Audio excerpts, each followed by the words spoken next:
우리 전도서 11장 1절에서 10절 말씀 함께 같이 보도록 그렇게 하겠습니다. 전도서 11장 1절에서 10절 말씀.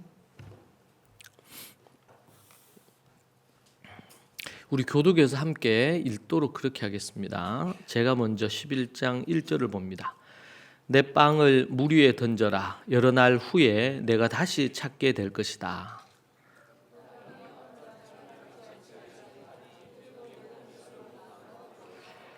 구름에 물이 가득하면 비가 돼 땅에 쏟아진다. 나무가 남쪽으로 쓰러지든 북쪽으로 쓰러지든 쓰러진 곳에 그대로 놓여 있는 법이다.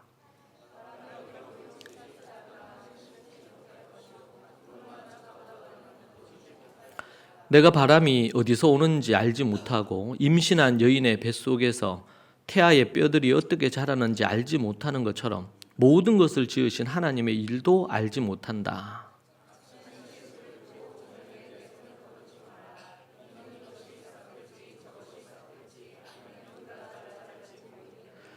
빛은 참으로 달콤하며 눈으로 해를 보는 것은 기분 좋은 일이다.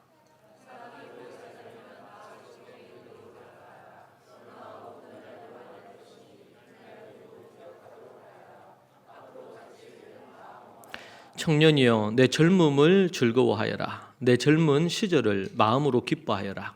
내 마음이 가는 대로 내 눈에 보이는 대로 따라가거라. 다만 이 모든 것들에 하나님의 심판이 있다는 것을 알아라. 악을 떨쳐버리라. 어린 시절과 젊은 시절은 허무한 것이다. 아멘. 제가 며칠 전에 떠오르는 생각이 있었는데 그것은 예전에 우리 대구 교회가 대명동에 있을 때 그때 우리가 거의 십수년을 걸어놓았던 현수막이 있어요. 그 현수막이 있는데 거기에 네 가지의 이제 이 앞에 이 표처럼 있었는데 그 네 가지 여러분 기억나시는 분도 계실 건데 그 첫 번째가 십자가와 부활의 복음만 자랑하라는 것이었습니다. 십자가와 부활의 복음만 자랑하라. 두 번째는 초대교회 가정과 학교, 교회가 하나 되는 공동체라는 부분이었습니다. 초대교회 가정과 학교, 교회가 하나 되는 공동체.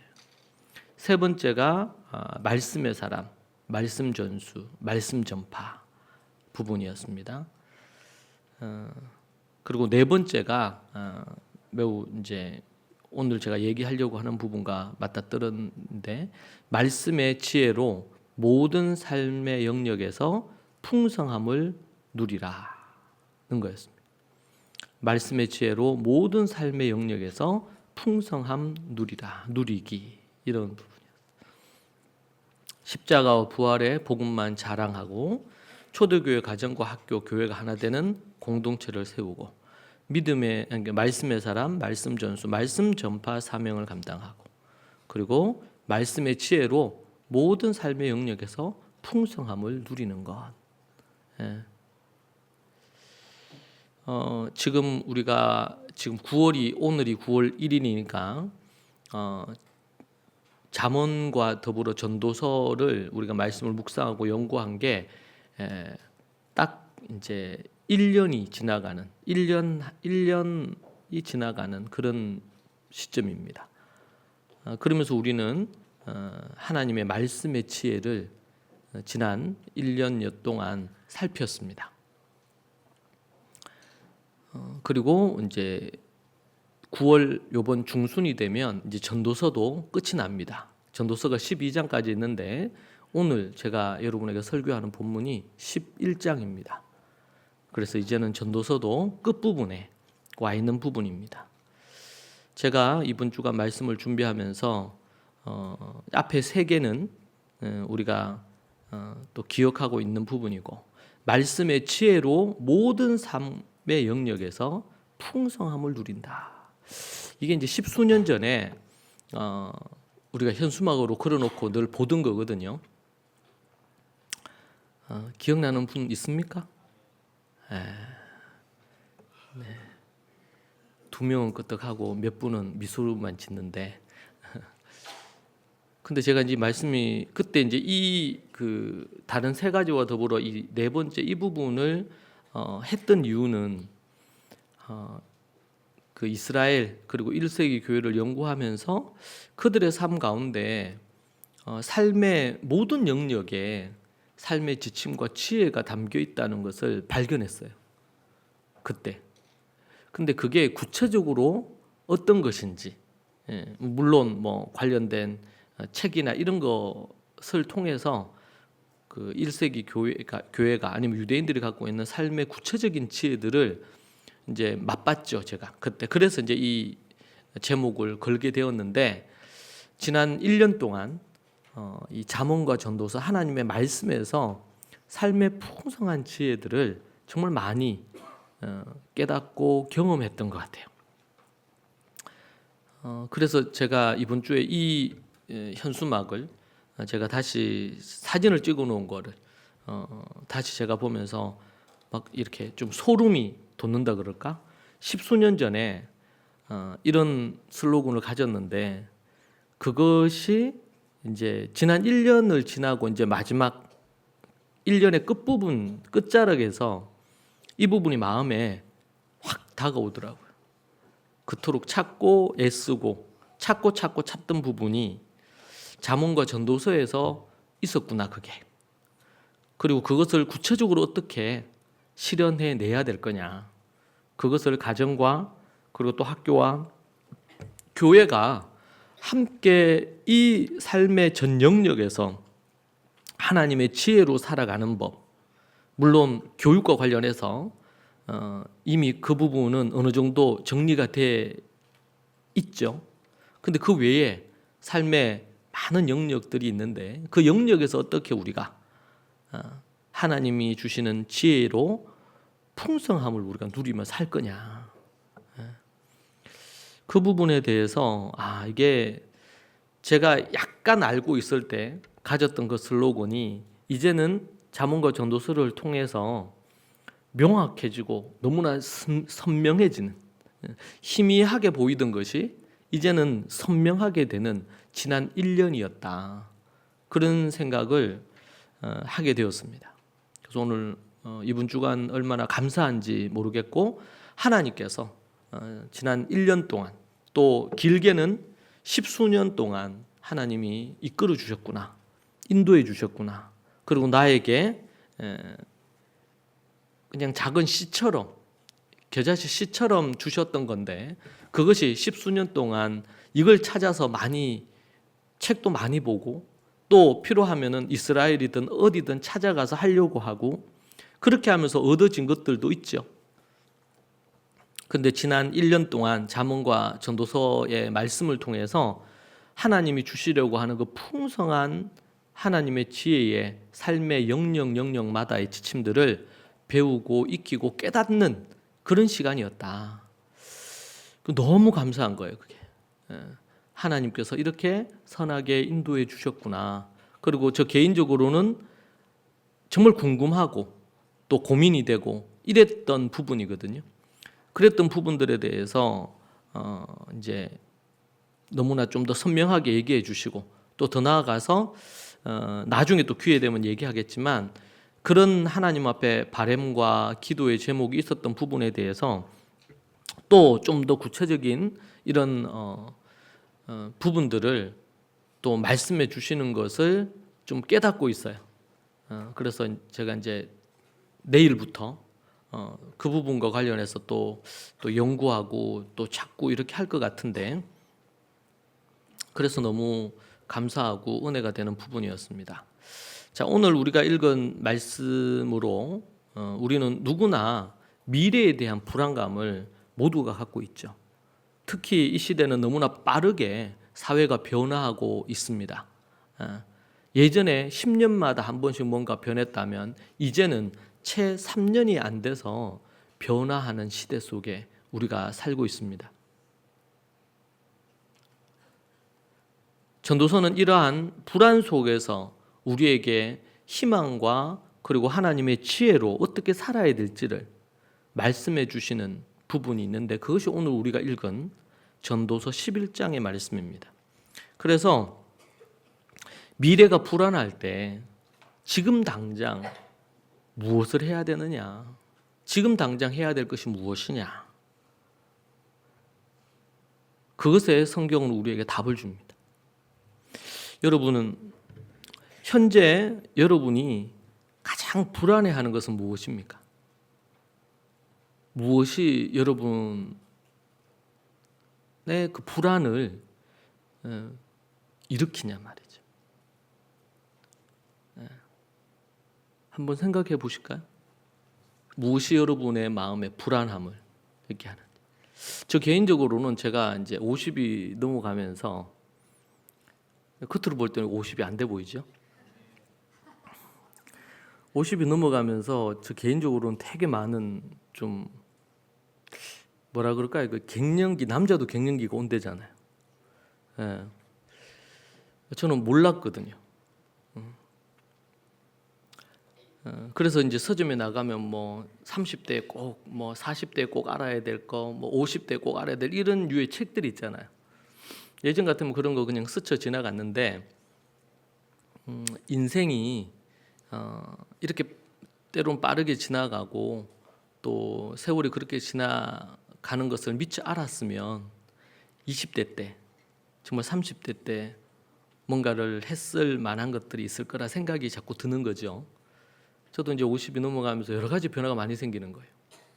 가장 큰 거는 뭐냐면, 저는 감정과 관련해서 그렇게 기복이 별로 없거든요, 제가 생각할 때. 그런데 한두 해 전부터는 그런 기복이 엄청 크게 일어나는 거예요. 그러니까 제가 좀 당황스럽고 놀라기도 하는. 그래서 제가 찾아보니까 그게 좀 갱년기의 증세 중에 하나래. 그러니까 우리가 믿음으로 살지만 20대 때, 30대 때, 40대 때, 또 50대 때, 아니면 또 60대, 70대 세월이 흐르고 우리가 늙어가고 나이가 들어가고, 그래서 신체적인 변화도 생기고 또 마음의 변화도 있을 수 있고요. 여러 가지가 생길 수 있겠죠. 그런데 그러한 변화에서 생기는 자연스러운 1차적으로 뭐 노화라든지 그 외에 외모적인, 외적인, 물리적인 노화뿐만 아니라 마음이든 정신이든 여러 가지의 변화가 생기잖아요. 여러분, 그것은 예수님을 믿거나 믿음이 좋거나 나쁘거나 상관없이 우리의 삶에 생기는 것 같아요. 문제는 그것을 어떻게 우리가 바라보고 어떻게 해석할 거냐, 그것을 어떻게 넘어설 거냐, 그것이 우리에게 과제긴 하죠. 그런데 우리 인생에 그런 것들이 생기는 거예요. 그런데 그런 것을 우리가 부정할 수가 없는 거죠. 거기에 대해서 우리가 어떻게 해야 될지 성경은 우리에게 말하고 있다는 겁니다. 그리고 성경에서 마중물처럼 가지고 이 세상에서 관련된 부분을 공부하고 연구하면서 더 풍성함을 우리가 취할 수 있고, 똑같이 다가오는 우리 인생의 갱년기처럼 또 그 외에 갖가지의 많은 것들이 이제 올 때에 어떻게 우리가 반응할 거냐, 어떻게 우리가 그걸 대처할 거냐, 그러한 것들을 우리가 만나는 것이죠. 그런 부분에 있어서 우리 오늘 말씀은 우리에게 매우 귀중한 지혜를 주고 있다고 생각합니다. 다시 질문하죠. 여러분이 현재 가지고 있는 불안감이 무엇입니까? 무엇이 여러분을 불안하게 합니까? 나는 너무 믿음이 좋아서 그런 불안감이 없습니까? 혹시 누구에게나 이런 불안감이 있을 거예요. 그런 불안감이. 그게 뭔지 여러분 한번 생각하시면서 오늘 말씀을 들으시면 좋겠습니다. 먼저 1절부터 우리 말씀에 보면 이런 말씀들이 나옵니다.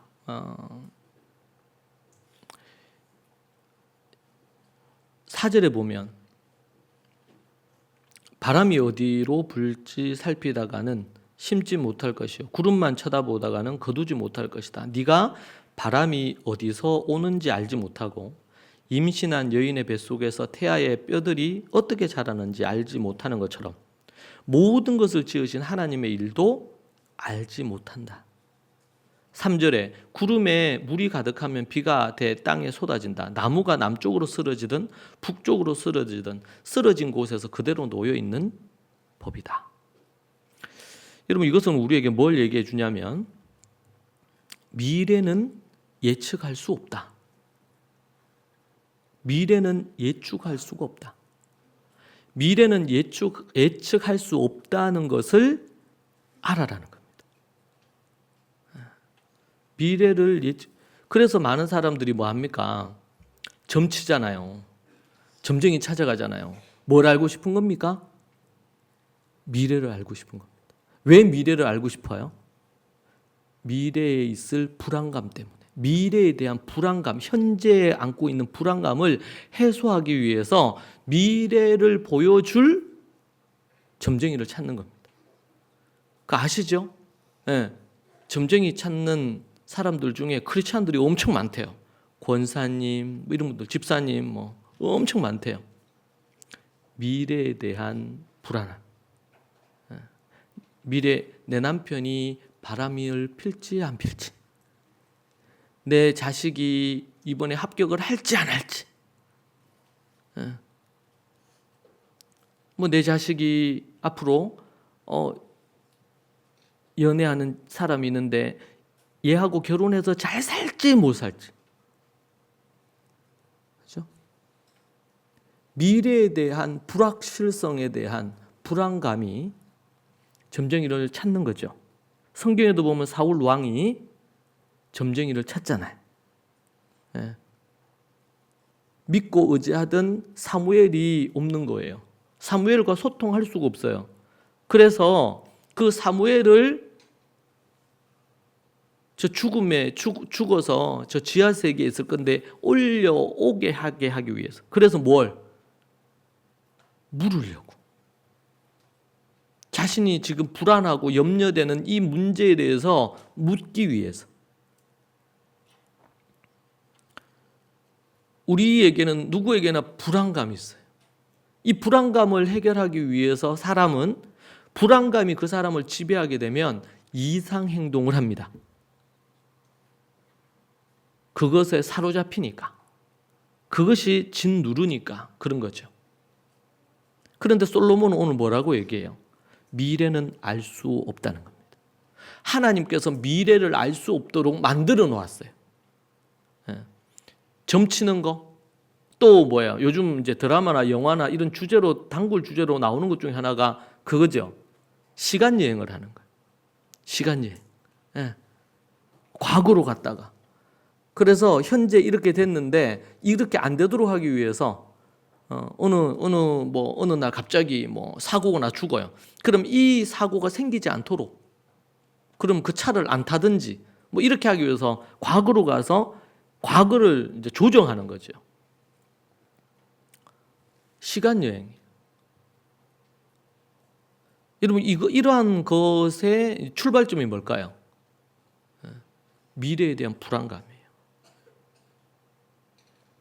그래서 미래에 올 수 있는 불행, 때로는 죽음, 고통, 시련, 이런 것을 사전에 미리 예방하기 위해서 이런 부분에 대한 접근을 하는 거죠. 그런데 성경은 우리가 너무나 분명하게 얘기해 주는 거예요. 미래를 알 수 없다는 거예요. 미래는 예측 불가하다.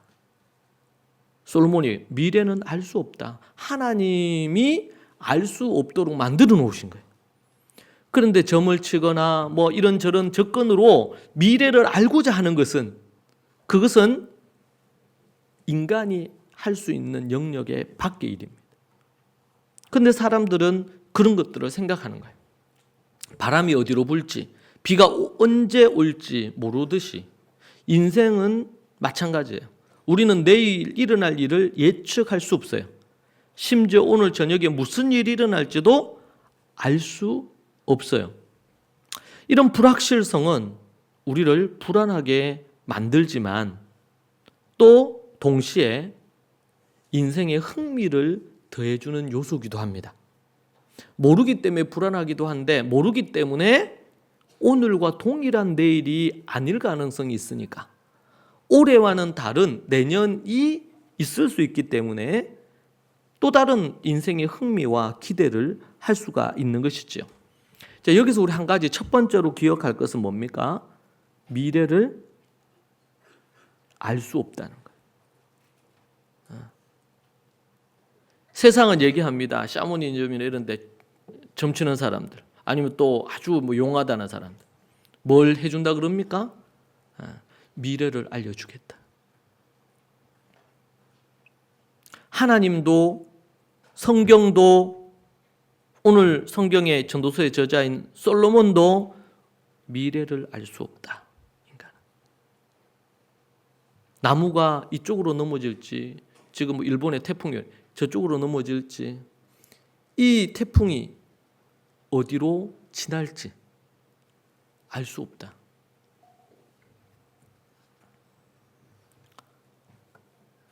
그럼 그것을 인정해야 된다는 거예요. 그걸 알아라는 거예요.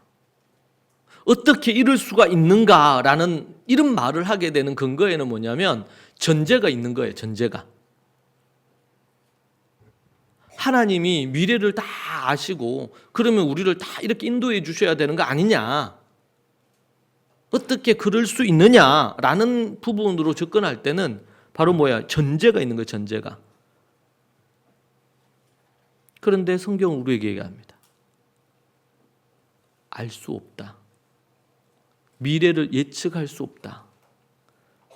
그 얘기했죠. 우리 다만 아는 거는 여기 있는 분들 한 분은 반드시 여러분은 죽는다. 네? 이것은 사실이 아니에요. 반드시 이거는 일어날 일이에요. 그런데 여러분이 각자가 어떻게 죽을지 몰라요. 언제 죽을지도 모른다. 심지어 예수님이 언제 재림하시고 어떻게 그게 오실지 성경에 나와 있는 것 외에는 모른다. 예수님도 모른다고 하셨잖아요. 먼저 우리가 미래에 대한 이 불안감을 극복하기 위해서 또 지금 이 미래의 불안함이 뭔가 우리 안에 불안함이 염려가 우리에게 밀려올 때 첫 번째로 해야 될 것은 미래는 예측할 수 없는 거라는 거예요. 그럼 그것을 막 기도하고 이렇게 해서 하나님한테서 그것을 어디 점쟁이한테 물어서 얻으려고 하듯이 하지 마세요. 그럼 당연히 그런 거 찾아가면 안 되겠죠. 성경에서 그런 거 찾아서 물어서 인생 망한 사람이 사울 왕이잖아요. 절대로 어디 점쟁이 집 근처도 가지 마세요. 응? 그 가서 뭐 미래를 좀 알아보겠다고 하지도 마시고 신문에 그런 거 있대요. 뭐 어떤 자기 그거 따라 가지고 이거 미래를 올해는 물을 조심해라든지 뭐 이런 거 있잖아요. 그런 거 하지 마세요, 여러분. 그러면은 우리가 뭘 해야 되느냐? 미래가 불안하다고 해서 아무것도 하지 않고 가만히 있을 수 없죠. 여러분, 미래가 불안한 사람들이요, 현재 그 불안함 때문에 현재 해야 될 것을 못하는 경우가 정말 많다고 합니다. 왜? 그 불안감이 사람의 심리를 조여오거든요. 염려나 걱정이 그 사람의 마음을 지배하거든요. 그래서 올바른 객관적인 판단을 잘 못하는 거예요. 농부가 씨를 뿌리듯이 우리도 미래를 위해 투자하고 노력을 해야 된단 말이에요. 인생을 살아가는 데 있어서. 물론 씨를 뿌렸다고 해서 반드시 풍성한 수확을 거두는 건 아닙니다. 하지만 씨를 뿌리지 않으면 결코 적든 많든 열매를 거둘 수 없는 것은 사람이 죽는 것이 명확하듯이 명확한 사실이에요. 이것은 미래를 예측할 수 없다는 것도 이것은 진실이죠. 그렇기 때문에 우리가 해야 될 것은 뭐냐? 미래의 불안감 때문에 아무것도 하지 않거나 미루거나 이렇게 하면 안 된다. 4절, 바람이 어디로 불지 살피다가는 심지 못할 것이요. 바람이 어디서 어디로 불지 생각을 너무 오래 하는 거예요. 그러면은요, 씨를 심을 수가 없어. 구름만 쳐다보다가는 거두지 못한다. 네가 바람이 어디서 오는지 알지 못하고 임신한 여인의 뱃속에서 태아의 뼈들이 어떻게 자라는지 알지 못하는 것처럼 모든 것을 지으신 하나님의 일도 알지 못한다. 알지 못하는 거예요, 우리는. 아침에 씨를 뿌리고 저녁에 네 손을 거두지 마라. 이는 이것이 삭틀지 저것이 삭틀지 아니면 둘 다 잘 자랄지 모르기 때문이다. 아침에 씨를 뿌리고 저녁에 네 손을 거두지 말라는 거예요. 계속 씨를 뿌리는 일을 하라는 거예요.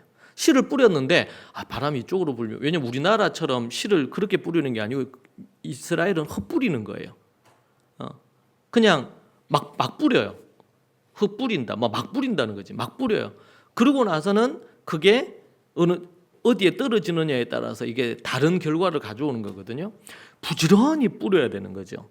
그런데 바람이 어디서부터 어디로 가고 이런저런 것들을 생각을 너무 많이 하니까 뿌리는 것 자체가 무슨 의미가 있겠는가. 이걸 뿌렸는데 바람이 이쪽으로 불면 이게 제대로 흙에 들어가서 열매를 맺지 못할 건데 내가 뿌리는 이 뿌림이 헛수고가 아닐까, 이런 생각이 들겠죠.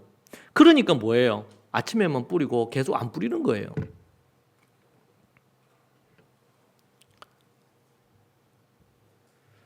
그래서 오늘 말씀에 우리에게 그렇다면 뭘 해야 될 건가? 이렇게 미래가 불확실한데 해야 될 것을 몇 가지를 얘기해요. 그 첫 번째가 뭐냐면 선을 행하라는 거예요.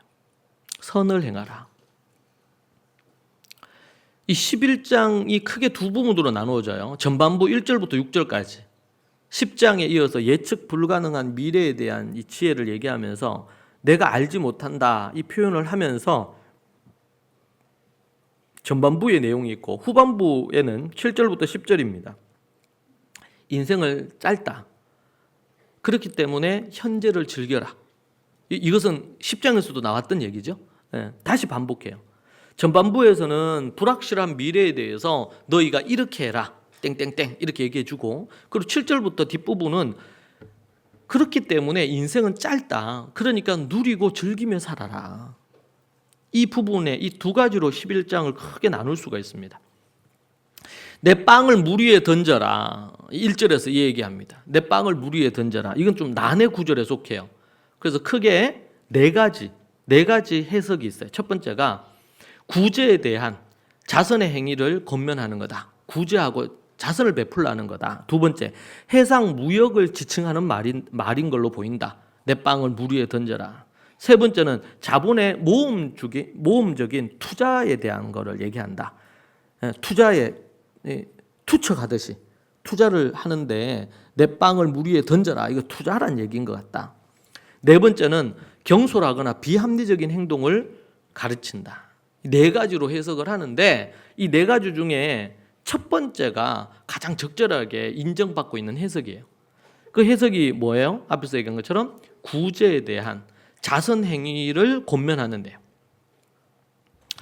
마치 물 위에 빵을 던져서 버리듯이 아무런 미련 없이 어떤 보상도 바라지 말고 이웃이라는 강에 자신의 빵을, 자신의 재물을 이것을 흘려보내라는 거예요. 구제하라는 거예요. 베풀라는 거예요.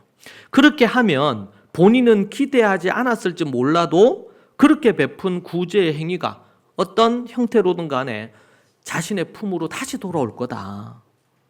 그래서 구제하고 섬기는 일에 네 돈과 네 에너지를 써라. 이 구제와 같이 선을 베풀어야 될 이유를 얘기합니다. 인생을 살면서 땅 위에 어떤 재난이 일어날지 모른다는 거예요. 자신의 재물이 있는데 이 재물을 가지고 있잖아요. 가지고 있는데 제가 이제 아는 사람도 정말 돈이 많았어요. 그런데 어느 순간 사업이나 이런 것들이 망하면서 재산이 다 사라져 버린 거예요. 근데 그 사람이 하는 말이 그런 얘기 하는 거예요. 재물이 이렇게 없어질 줄 알았으면 이 재물을 갖고 정말 마음에 좀 안타까웠던 그 사람에게 그때의 재물에 비하면 수십억 수백억 가지고 있었던 부분에 비하면 적은 금액이지만 한 1,000만 원이라도 그 사람을 도울 걸. 이렇게 돈이 다 날아갈 줄 알았으면 그럴 걸 하는 거예요. 어떤 재난이 일어날지 우리가 알 수가 없어요. 또한 하나님의 보상을 받을 수 있는, 그렇게 베풀고 섬기게 되면 하나님이 그 일을 기뻐하신다, 안 기뻐하신다? 너무 기뻐하신다. 그래서 하나님께서 우리가 그런 보상을 받고 구제하고 이렇게 하면 안 되지만 그렇게 섬기고 나누고 구제할 때 하나님이 그것을 기억하셨다가 그 사람의 어떤 필요를 따라 하나님께서 갚아주신다는 거죠. 그리고 왼손이 하는 것을 오른손이 모르도록 은밀하게, 그리고 빵을 물 위에 던지듯이 아무런 보상을 바라지 말고 조건 없이 구제하고 그렇게 하라, 은밀하게. 그러면 하나님께서 반드시 보상해 주신다. 갈라디아서 6장 9절에 이 부분에 대해서 언급하고 있어요. 선을 베풀고 구제를 해야 될 이유가 있다면 바로 이런 연유로 우리가 그런 것을 할 수 있다. 그리고 구제를 할 때 한두 명에게 하지 마라. 되도록이면 많은 사람들에게 골고루 해라. 이 원문에 보면 일곱에게 또 여덟에게 몫을 주라. 이런 말씀이 나오거든요. 일곱에게 여덟에게 몫을 주라.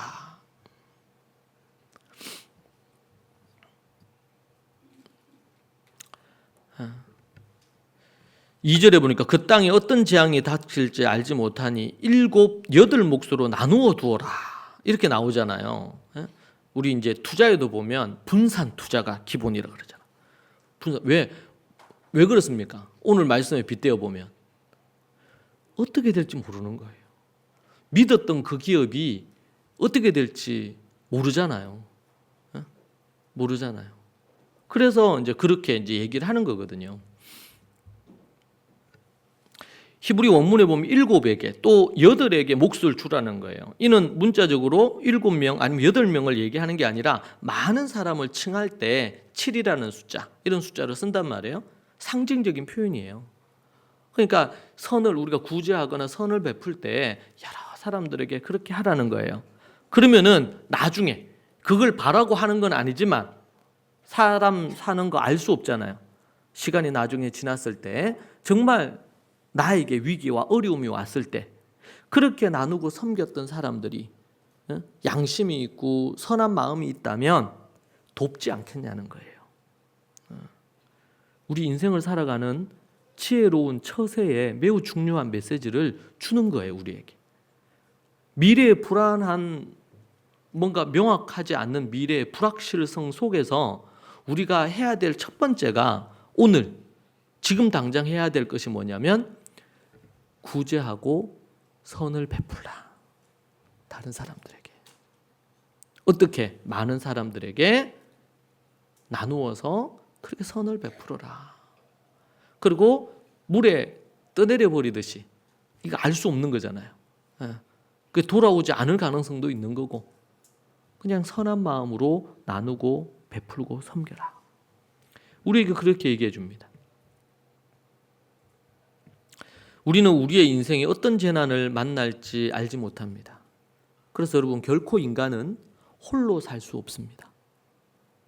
왜 하나님께서, 예수님께서 떠나시면서 마지막으로 하신 것이 내 교회를 세우겠다 하시고 교회를 이 땅에 두고 가셨잖아요. 교회를. 아브라함에게도 이삭을 주시고 그리고 너로 큰 민족을 이루겠다 하셨죠. 이게 이제 신약으로 넘어오면서는 모든 인류 예수 그리스도를 주인으로 모시는, 더 이상 혈통의 부분으로 구원에 이르지 않고 예수 그리스도를 믿고 그분을 따르는 것으로 이제 구원을 이루게 되고 하나의 공동체를 형성하게 돼요. 그게 뭐예요? 교회죠, 교회. 교회. 여러분, 교회에는 여러분 서로, 부부도 서로 정말 사랑하고 좋아해서 결혼하지만 결혼 생활이 정말 쉽지 않잖아요. 그렇죠? 너무나 안 맞아. 서로 안 맞아. 결혼 사랑했는데도. 근데 여러분, 우리가 예수 그리스도 때문에 우리가 만난 거예요, 교회는. 그러니 얼마나 서로 달라요. 이해되지 않을 일도 너무 많아요. 함께 같이 지내다 보면 마음 상하고 힘들 수밖에 없어요. 서로 다르니까. 그런데 서로 용납하고 사랑한다는 것이 참 어렵습니다. 교회는.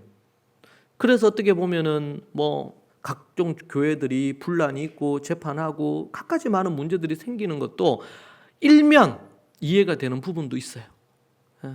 서로 생각이 다르니까. 근데 그걸 성숙하게 지혜롭게 소통하는 법을 몰라. 그러다 보니까 문제가 자꾸 생기는 거예요. 하나님께서는 공동체를 주셨어요. 왜? 인간은 절대로 홀로 살 수가 없어요. 코로나가 지나면서 애들이 그나마 있던 학교도 못 나오는 시절이 있었고 여러 가지가 있었죠. 그렇게 하면서 지금 한 3년의 세월이 그렇게 지나가 버렸어요. 그러니까 사람들 사이에 가뜩이나 인터넷이 발달하면서 동네에 애들이 나와서 놀거나 이런 일이 이제 없다고 하는데 코로나까지 뻥 터졌어요. 그러니까 애들이 서로 대화하거나 관계 안에서 뭔가 때로는 부딪히면서 때로는 어려움을 겪으면서 서로 도우면서 이런 부분에 대한 거를 얻을 수 있는 기회들이 거의 없어져 버린 거예요. 그리고는 홀로 그냥 자기 방에서 게임을 한다든지 방에서 홀로 뭔가를 자꾸 하려고 그래요. 그러면서 관계에 부재가 생기는 거죠. 이것은 매우 심각한 사회 문제로 나타날 것입니다. 왜냐하면 소통이 안 될 거예요. 가뜩이나 소통이 안 되는데 더더욱 그럴 수밖에 없겠죠. 여러분, 결코 우리는 홀로 살 수가 없습니다. 때로는 사람이 싫어서 관계를 멀리해요. 그러면 당장은 편해요. 왜? 관계에서 오는 스트레스가 없으니까. 그런데 사람은 결코 홀로 살 수가 없다. 이게 성경이, 하나님이 우리에게 말씀하시는 거예요. 그런 부분에 있어서 서로 베풀고 섬기고 나누고 함께하는, 이것이 정말 중요한 부분이에요. 인생을 살아가는 데 있어서. 그래서 첫 번째 뭐 하라? 선행을 베풀어라. 구제하라. 그것이 첫 번째, 미래가 불확실할 때 해야 될 첫 번째 부분. 두 번째는 비록 미래를 알 수 없지만 미래가 불확실하고 이렇게 하면 뭐야? 사람이 불안해지잖아요. 염려가 많이 생길 수 있겠죠. 두려워질 수 있겠죠. 그러면은 시간이 지나면서요, 그냥 하기 싫어요. 내가 이렇게 한다고 해서 어떤 결과가 생길지 내가 모르겠는데 계속 이 일을 해야 되는가? 이런 뭔가를 하는데 이게 생각처럼 눈에 보이는 게 없어. 시간이 지나면서 결과가 안 나타나. 그러면 사람이 낙심하고 좌절하거든요. 사람 따라 다르죠. 누구는 한두 주 지나고 낙심하고 포기하는 사람이 있는가 하면, 때로 어떤 사람은 몇 년을 했는데 이게 결과가 안 나올 때 마음에 낙심이 되기도 하죠. 네? 결과를 알 수 없지만 성경은 우리에게 결과가 알 수 없다는 거예요. 혹 이럴 수 있죠. 어떤 거 할 때 잘 될 거다. 좋은 결과가 있을 거다. 걱정하지 마라. 모든 것이 합력하여 선을 이룬다. 걱정하지 마라. 그럼 불안한 얘기하거나 부정적 얘기하고 그러면은 막 이제 쏘아붙이면서 얘기한단 말이에요. 그런데 그럴 수도 있고 안 그럴 수도 있어요. 오늘 말씀의 근거에서 볼 때 뭐예요? 오른쪽으로 넘어질지 나무가 왼쪽으로 넘어질지 알 수 없어요. 우리는 현재를 부정하는, 그것이 성경적인 가치는 아니에요. 현실을 직시하는 것이 성경적이에요. 현실을 직시하는 현실주의자, 성경은 성경에 기반한 현실주의자. 성경은 우리에게 그렇게 말해요. 자, 그런데 비록 결과를 알 수 없지만 희망을 잃지 말아라는 거예요. 미래는 알 수 없고 미래는 불안한데, 그렇지만 뭐예요? 희망을 잃지 말고 꾸준히 노력하라는 거예요. 우리는 이럴 수 있죠. 미래가 무조건 희망적일 거다, 잘 될 거다, 이렇게 얘기하면서 때로는 희망 고문도 할 수 있고 사람들에게 희망을 줄 수 있어요. 근데 시간이 지나서 보니까 이게 아니야. 그러면 깊은 절망에 빠질 수 있겠죠. 그런데 알 수 없다. 미래를 알 수 없다. 그러나 최선을 다해야 돼. 희망을 잃어버리지 말아야 돼. 그리고 꾸준히 노력하라. 이것이 성경이 얘기하는 현실주의적인 성경적인 가치예요.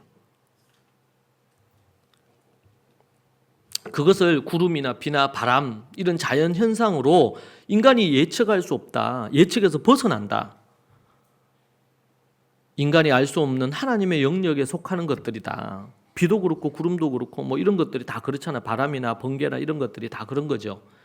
폭풍우 가운데서도 하나님과 그리고 우박이나 동풍이나 뭐 총수나 우레나 뭐 갖가지의 이런 것들이 그런 것 앞에서 인간은 참 보잘것없고 한계에 직면하게 되죠.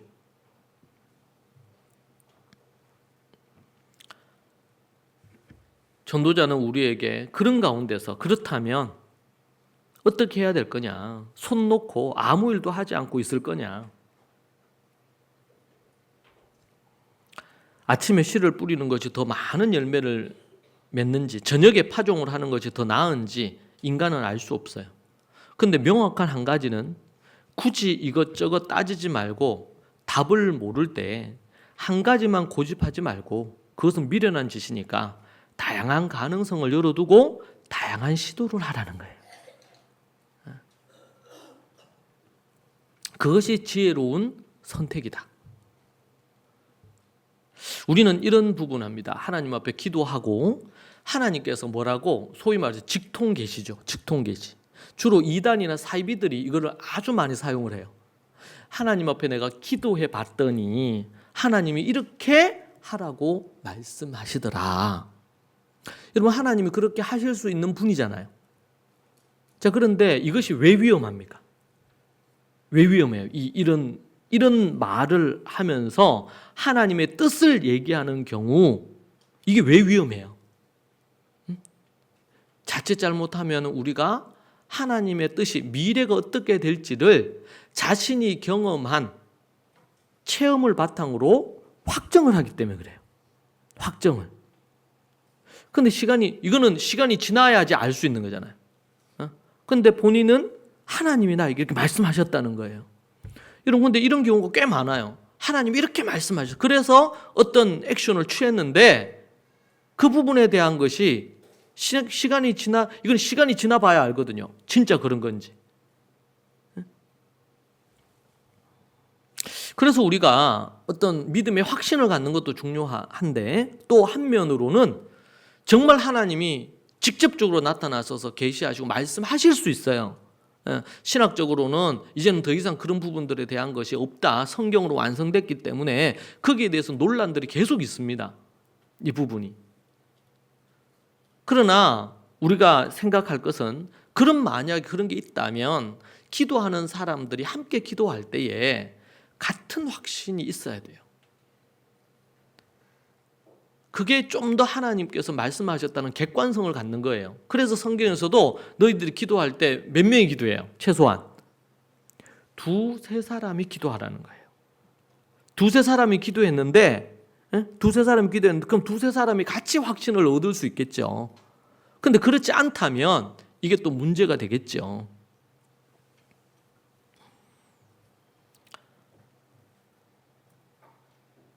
바람의 길이 어떨지 우리가 알 수 없어요. 그렇다고 해서 손을 놓고 그냥 있어서도 안 돼요. 답을 모를 때 한 가지만 고집하기보다는 오히려 그렇게 하는 것은 미련한 행위다. 다양한 가능성을 열어두고 그래서 뭐예요? 열어두고 뭐 해야 돼요? 하부루타 토론해야 돼요. 토론해야 된다. 그래서 여러분 자칫 잘못하면 이 두 개의 밸런스가 필요해요. 하나님의 뜻을 우리에게 강하게 말씀하시는 주권적인 메시지가 있고 그리고 그 안에서 다양하게 의논하고 논의하고 이래야 될 것들이 있단 말이에요. 이 두 가지가 적절한 밸런스를 갖지 못할 때에 자칫 잘못하면 어떻게 될까요? 교회도 독재적인 어떤 모습을 보일 수가 있고 또 하나님의 뜻을 내팽개치고 사람들의 목소리가 커질 수도 있어요. 우리는 오직 하나님의 뜻을 쫓아가지만 그것이 사람들을 통해서 우리에게 어떤 확신을 주시고 함께 이것을 가도록 하나님이 이끄시는 거예요. 그렇죠?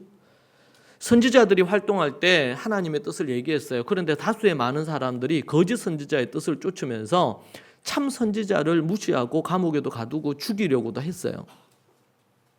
그렇죠?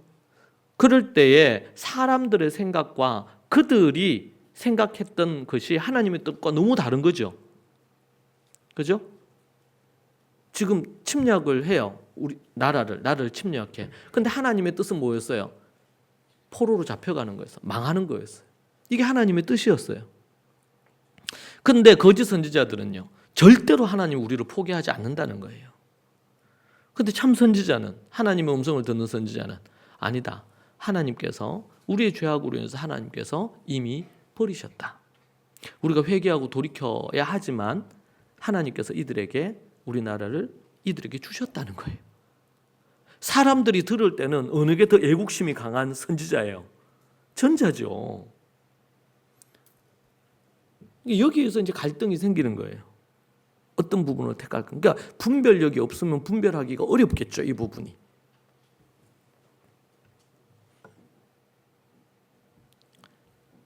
너는 아침에 씨를 뿌리고 저녁에도 손을 놓지 마라. 이것이 잘 될런지 저것이 잘 될런지 혹 둘 다 잘 될런지 알지 못한다.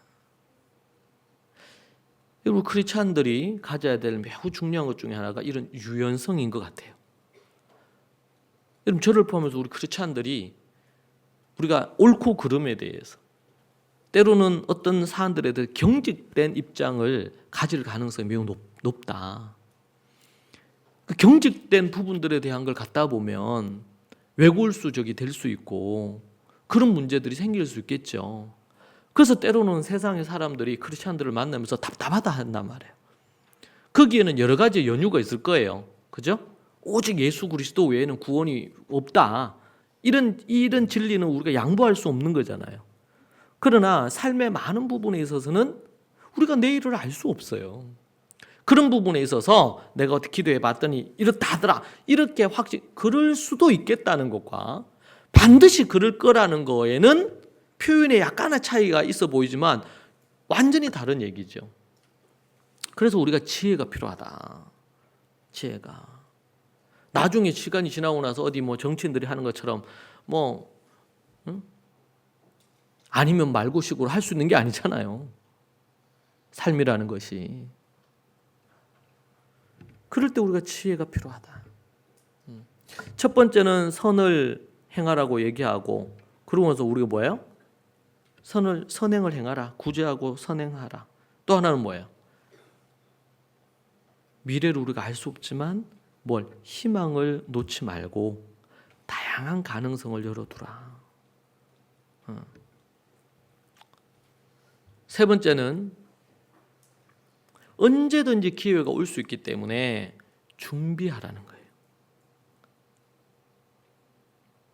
미래를 알 수 없어요. 불확실해요. 그럼 어떻게 해야 돼요? 오늘 부지런히 성실하게 살아야 돼요.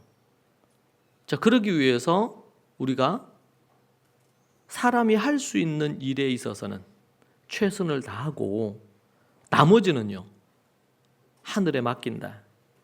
진인사 대천명이라는 말이 있죠. 사람이 할 수 있는 일에는 최선을 다하지만 나머지는 하늘의 뜻을 겸손하게 기다려라.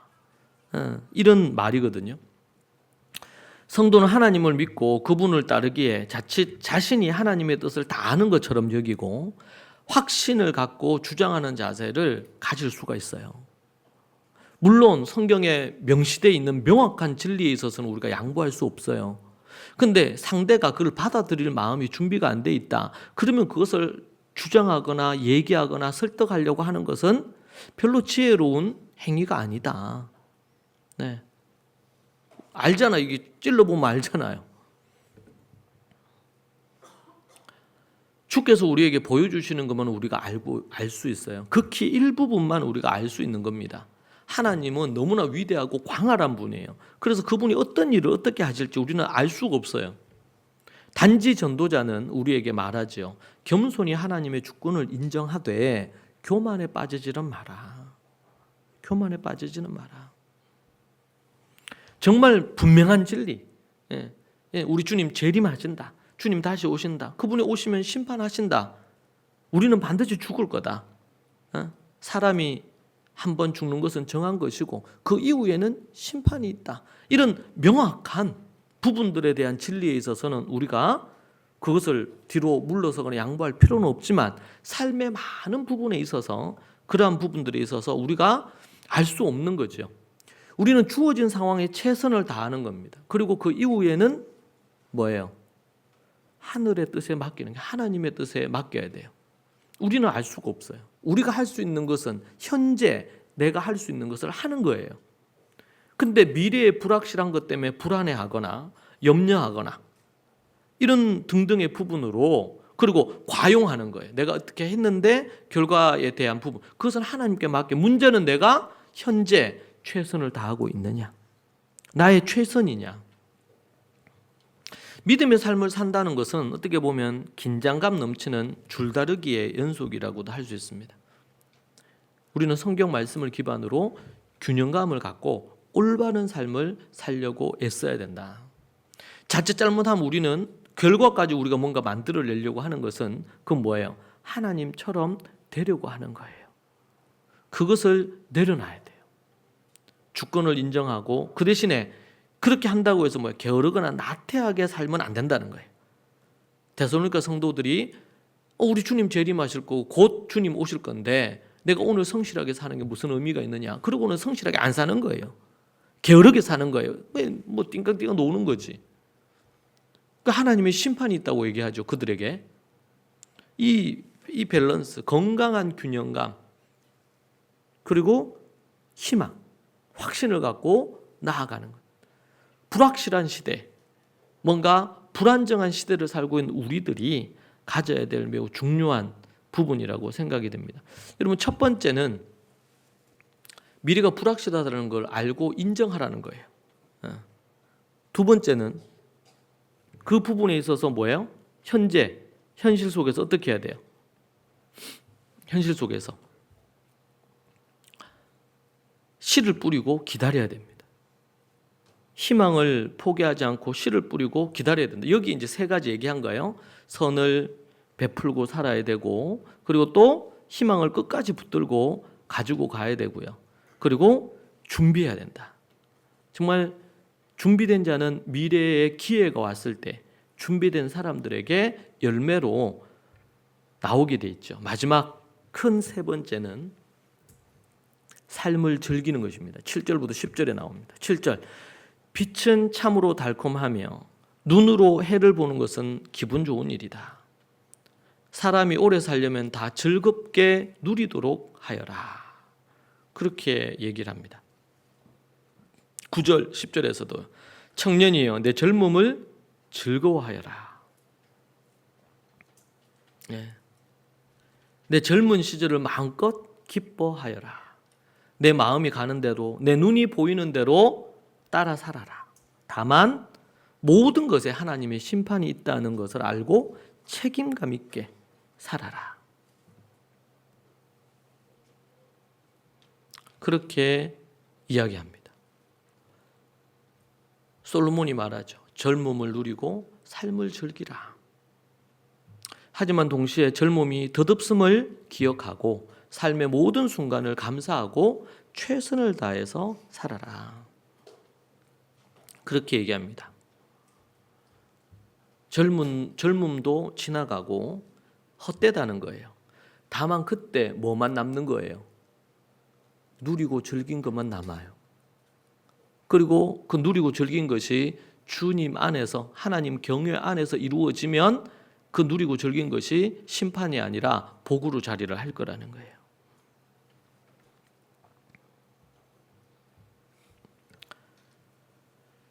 저는 제가 어느 순간 언제인지 기억은 안 나요. 눈을 떴는데 눈을 뜬 그 아침이 너무 행복하더라고. 눈을 뜨고 이 하루가 시작된다는 것이 너무 행복한 거예요. 감사한 거예요. 그러면서 감사했었어요. 근데 그때 이후로 아침에 눈을 뜨는 게 행복한 거예요. 물론 그날 해야 될 일들도 있고 뭐 여러 가지가 있죠. 때로 몸이 아플 수도 있고. 근데 아침에 눈을 뜨고 이 세상을 보는 것은 누구나 누리는 것은 아닙니다.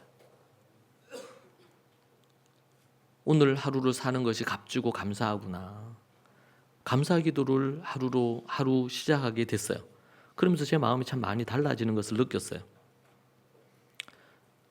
햇볕 쬐 있는 그리고 아침이 있다는 것이 여러분 우리에게 큰 행복입니다. 오늘 말씀에 뭐라 그래요? 해가 있다는 것이, 빛이 얼마나 달콤한지 눈으로 해를 보는 것이 참 기분 좋은 일이라는 거예요. 근데 우리가 이런 걸 누리지 못하고 살 수 있잖아요. 오늘 또 눈이 떠졌네. 오늘 또 살아야 되는구나. 이럴 수 있잖아요. 근데 성경은 우리에게 해가 있는 것으로, 빛이 있는 것으로 행복하고 달콤하고 감미롭다는 거예요, 인생이.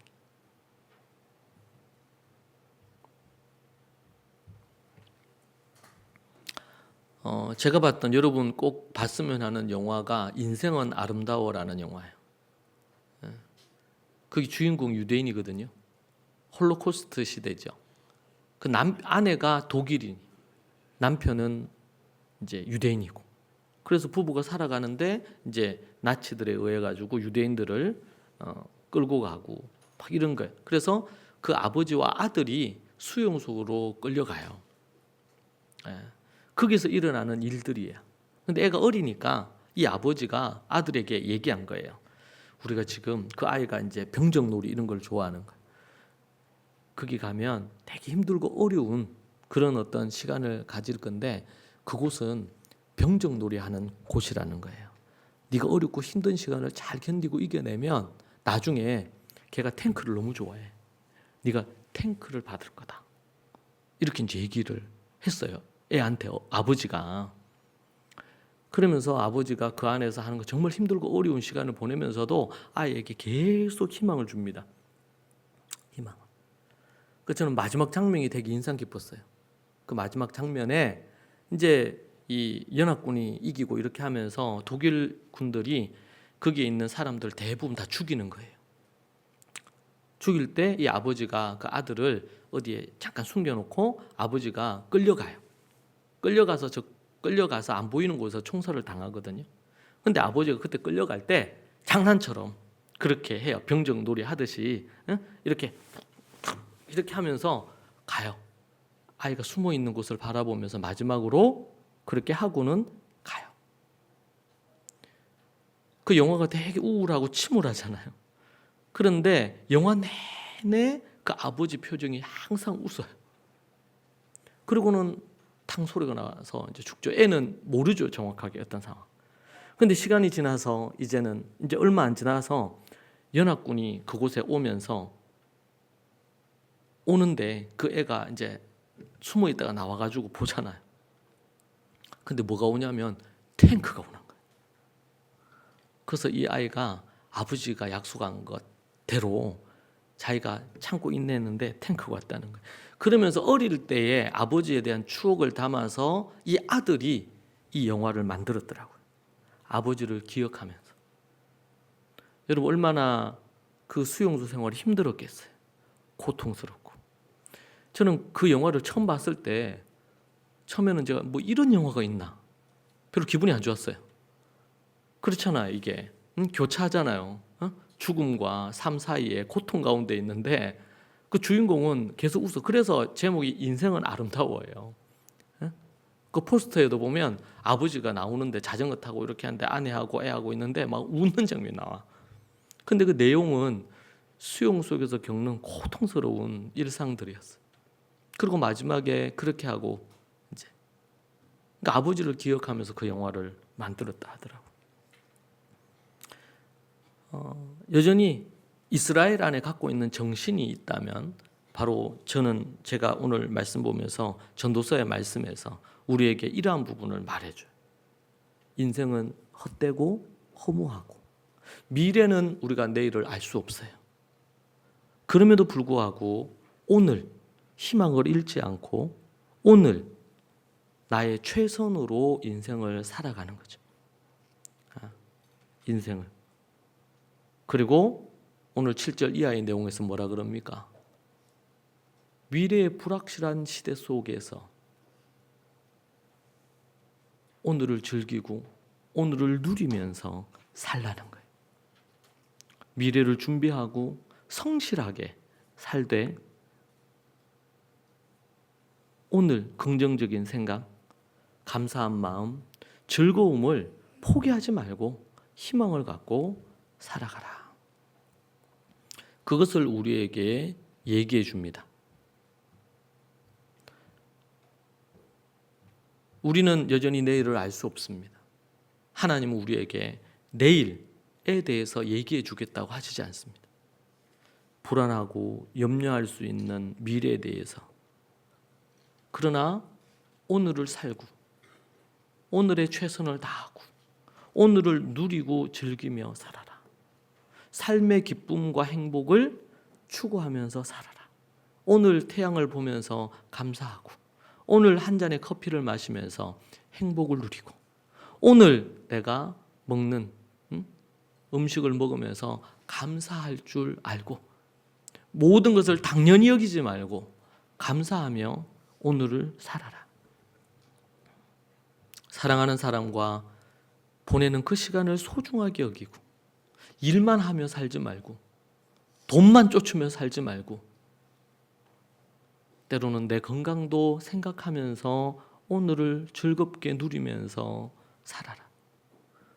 여러분 오래 사는데 아파서 병들어서 계속 고통스럽게 오래 사는 것이 결코 행복하지 않지 않겠어요? 미래에 불안할 때 지금 당장 해야 될 게 뭘까요? 여러분의 불안의 근거, 불안한 게 무엇입니까?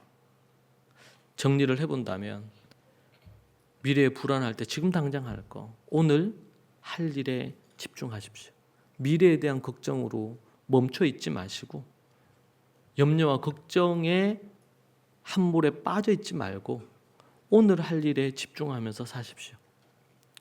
그리고 작은 목표들을 세워서 그 목표들을 이루면서 사십시오. 일상의 소소한 기쁨과 즐거움을 누리고 관계 안에서 소중한 사람과 관계 안에서 그 행복을 누리며 사십시오.